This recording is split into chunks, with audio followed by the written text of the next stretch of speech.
يا صباح الخيرات والهنا عليكم يا رب. هنعمل مع بعض الكوكي الصحي، طعمه حلو جدا، لازم تجربوه. من حلاوته هتفضلوا تعملوه على طول.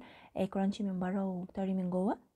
ولو اول مره تشوفوني انا زينب ودي قناتي، ما تنسوش تشتركوا في القناه ولايك لو عجبكم الفيديو. هنعمل مع بعض الاول الصوص التفاح.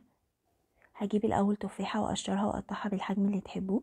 لو مش حابين تشيلوا القشر بتاعها ممكن تسيبوها عادي بقشرها. واقول لكم كمان على البدايل لو ما عندكوش تفاح. انا كمان هنا يعتبر استخدمت نص تفاحه، بس انا عملت صوص التفاح بتفاحه كامله. وهنا بقى بقطعها قطعتها اي حجم، احط عليها معلقتين ميه، وحطيت عليها عصير نص ليمونه، وحطيت كمان ربع عود قرفه صغير كده، وهحطهم بقى على النار لغايه لما التفاح عندي يطرى. واغطي بقى الحله واحطها على النار لغايه لما التفاح عندي يطرى. وهشيل بقى عود القرفه. بصوا التفاح بقى طري ازاي. طبعا لو مفيش قرفه ممكن تستغنوا عنها. وهجيب بقى التفاحه بعد ما طرت ههرسها كده بالشوكه وهي سخنه، وهسيبها بقى تبرد تماما قبل ما استخدمها. طبعا هنحضر مكونات الكوكيز بتاعتنا.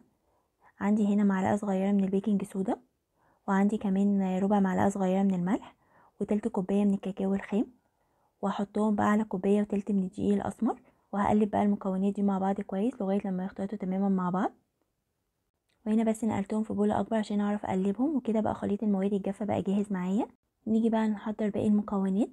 عندي هنا بيضه حطيت عليها معلقه صغيره من الفانيليا السايله، وعندي كمان ربع كوبايه من زيت جوز الهند، وممكن نستخدم زبده موزيبه. وعندي كمان ربع كوبايه بقى من صوص التفاح. زي ما قلت لكم استخدمت بس نص التفاحه تقريبا اللي هما ربع كوبايه. وحطيت كمان تلت كوبايه من عسل النحل. وهقلب بقى المكونات دي مع بعض كويس لغايه لما يختلطوا تماما مع بعض.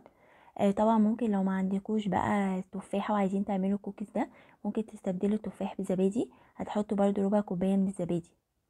وهحط بقى خليط المواد الجافه على خليط المواد السائله اللي احنا عملناه، وهقلبهم بقى مع بعض كويس. هتلاقوا الخليط تقيل جدا. تفضلوا تقلبوا كده لغايه لما تختلط المواد كلها مع بعض. هتلاقوه في الاول بيبقى طري جدا، مش هقدر اشكله، فعشان كده لازم احطه في التلاجة. هاخد بقى الخليط ده واحطه في التلاجة لمده نص ساعه لساعه على حسب الوقت اللي عندكم. انا سيبته نص ساعه وده شكله بعد نص ساعه. وهتلاقوه بقى متماسك واقدر اشكله. هاخد بقى قطعه من العجينه واعملها كوره كده بالشكل ده، الحجم بقى اللي انتوا تحبوه. جبت كميات متساوية من النشا واي نوع سكر دايت انتوا بتحبوه وطحنوه طبعا.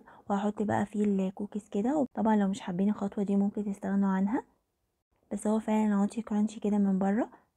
وهيدخل بقى فرن ساخن مسبقا على 180 درجة لمدة ربع ساعة. وده شكله بعد ما طلع من الفرن.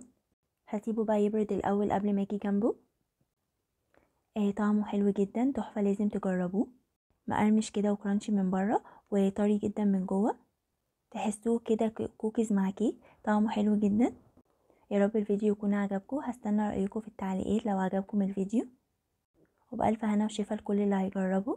ولو عجبكم الفيديو ما تنسوش اللايك والاشتراك في القناة وتفعيل زر الجرس عشان يوصل لكم كل الفيديوهات الجديدة اللي بنزلها أول بأول. باي باي.